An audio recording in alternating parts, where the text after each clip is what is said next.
¿Está Marcelo Viso para presentarlo? Nuestro querido amigo, ahí está, qué grande. Hoy no está de saco y corbata, hoy está de elegante sport.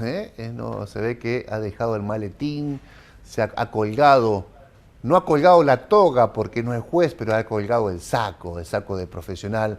Marce Viso, ¿cómo andás? Un gusto verte y escucharte. Buenas noches, Héctor. Buenas noches a todos. Estamos con un poco de calor No me y diga. por eso es un poco más sport. Llegué hace muy poco aquí a sentarme a hacer el programa y realmente hoy fue un infierno el día. Sí, no te voy a pedir después nada raro, solamente esta indiscreción. Estamos viendo el torso, un plano americano, digamos, de Viso. ¿Viso está de bermudas y ojotas ahí abajo o está, cómo está vestido? No, de pantalón de jean y zapatillas. Oh, Viso, tenés la posibilidad de estar fresquito, a donde vas sos un señor, a donde vas sos un No, señor. no, tanto no. Marce, hay un tema que decía al principio que es para mí el tema económico, que está linkeado, vinculado estrechamente con otro, que es el control de precios. Pero, pero no hay una cosa en tanto no se mejore la otra, que me parece que la sequía que ya se ve, que ya se siente y que se va a extender en el tiempo, va a generar cimbronazos económicos y me gustaría que nos cuente qué puede pasar de acá al corto plazo. Bueno, a ver, hay varias variables en todo este tema de lo que vos me estás preguntando acerca de control de precios y cualquier factor que no estaba tenido en cuenta antes de llegar al acuerdo, por supuesto.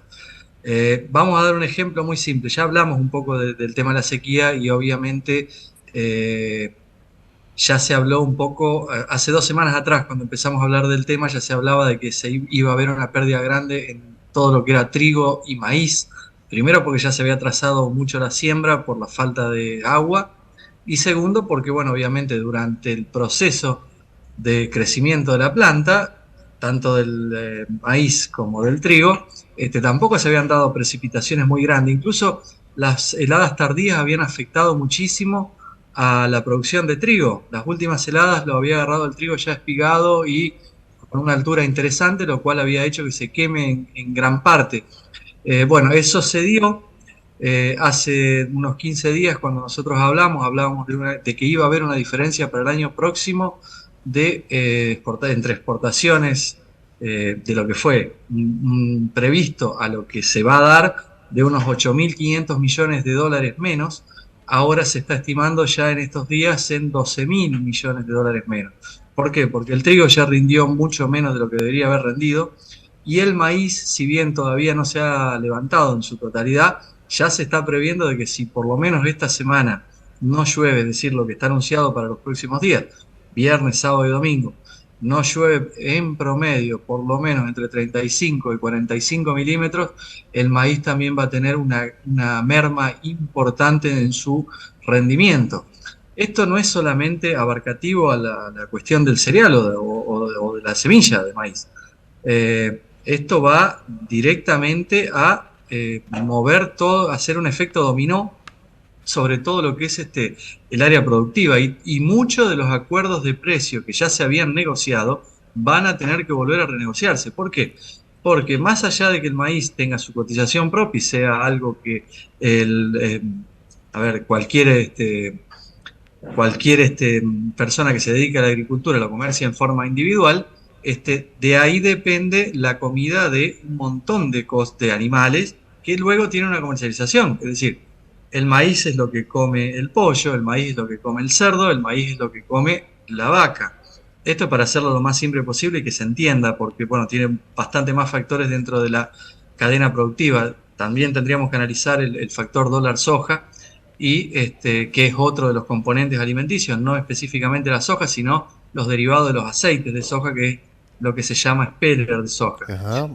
Ahora bien, si aumenta el precio del maíz y aumenta el precio del alimento por ejemplo, una vaca que da leche, una vaca de tambo, por lógica debería aumentar el valor del litro de leche. Y las empresas lácteas ya firmaron un contrato hasta marzo de que no van a mover el precio de esta de este producto. Entonces, vamos a tener una serie de complicaciones de lo que va desde hoy hasta marzo del año que viene, más todo lo que conlleva las medidas que se van a tomar entre medio. Y los factores climáticos, que obviamente son inmanejables, también tienen una gran incidencia. Para que se den una idea, la superficie de siembra temprana de soja, que es la que mejora el rendimiento, normalmente en la totalidad de la superficie que se va a sembrar durante los meses de octubre y diciembre, para esta altura debería estar sembrado ya más del 50%, la parte temprana, ¿no? Estamos hablando.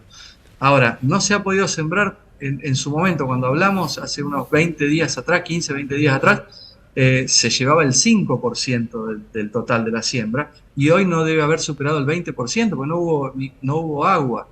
Para que la gente, no hubo precipitaciones, para que la gente tenga una idea, en los campos donde se hace o donde se siembra trigo y luego se cosecha, eso se le llama, la siembra posterior de soja sobre estos campos se le llama soja de segunda.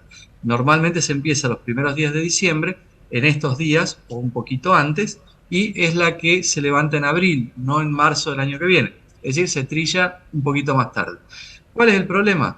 No solo que no llovió, sino que la poca humedad que había se estiró con la tardía trilla del trigo.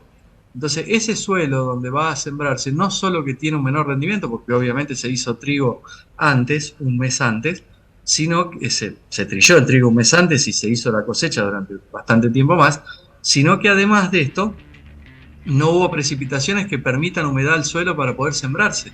Están esperando para poder sembrar toda esa soja de segunda, y aquellos que no pudieron o no llegaron con el tiempo para sembrar la soja de primera, están esperando que este fin de semana haya precipitaciones de alrededor de entre 30 o 35 y 40-45 milímetros para poder lograr, en la zona núcleo estamos hablando, para poder lograr una implantación en suelo que sea realmente, o que valga la pena realmente, porque tenemos que entender que no es solamente la implantación de cualquier planta que necesita un nutriente como el agua, sino que después de esto, en el tiempo, la sequía debería de alguna manera ir mermando. Los pronósticos son de que el año Niña tendría que estar terminando ahora finales de diciembre, principios de enero, y debería retomar un cauce natural de precipitaciones normales. Estamos abajo del 50% para diciembre, en las previsiones, abajo del 50% histórico. Esto se ha dado en años muy puntuales. Sequías como la de este año se comparan con sequías como la del año 75, que provocó aquel famoso Cordobazo. O 2009, ¿no? Más reciente. La sequía del año 2001. Sí, sí. Marce, se nos acabó el tiempo, Pensaba en Raquel Chan y su gran hallazgo de la semilla resistente al estrés hídrico, reconocida a nivel mundial. Pero este tema, podríamos armar algún programa con vos acá, incluso con Raquel y algún integrante de la sociedad rural para seguir viéndolo. Sí, por supuesto. Dale, por Marce, supuesto. un abrazo grande, buen fin de semana y que la pases bien. Te esperamos por acá, amigo, te esperamos por acá.